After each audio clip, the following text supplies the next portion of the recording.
हाँ मैं थोड़ा टाइम लगेगा। अरे मैं सही टाइम आ जहाँ तक फिकर मत ले। हाँ यार मुकेश धर तो दुकान जातो कि दूठा ना 50-50 वाला डेरी मिल्क का चॉकलेट लेके आबे। लेकिन 5 के खा। अरे 10 के खा लेबे तहु का याद रखबे। ले हाँ तो काका फोन आ गया।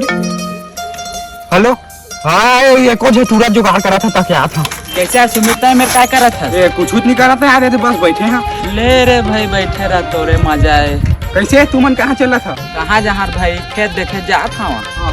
तो कैसे यार करन तो जाता? अरे महू एक संग खेत घूमे जात था, टाइम पास नहीं हुए घर में काज कर भी आज। सुन ना तो खाली घूमे जाता ना तो उतार तोड़ से मोल काम है। हाँ हाँ लेता ले आ तेरी भाई ता जा। हाँ ले तुमन बैठा में जा। हाँ हाँ सुन ना दुकालू टूरीला ना मिले जा रहा ना संग दे रहा ओकर बर्थडे तक चॉकलेट दे के आ रहा। ए भाई चुप चुप वो दुकालू आत है। कैसे रे भाई मोहे टूरी मैसेज कर सुधार जा बेटा, अभी भी मौका है। मैं कहाँ मैसेज करता मैं उसना चक्कर में नहीं रहा, पूछ लेला। हाँ सही का बेचारा नहीं रहे उसना में है, सीधा साधा है। तो गलत फहमी हो गई होगी। हाँ सही का बेचारा है। अरे भैया तोर पैसा ला। ए दुकान में चॉकलेट नहीं है और दुकान में चॉकलेट है, लेकिन मैं वो दुकान में जावा नहीं और वैसे भी चॉकलेट ले नहीं लागे काबर की ओकर बाबू याद आगे है। पहिला दे दे पैसा ला, चॉकलेट भी साके ओकर टूरी दे दे।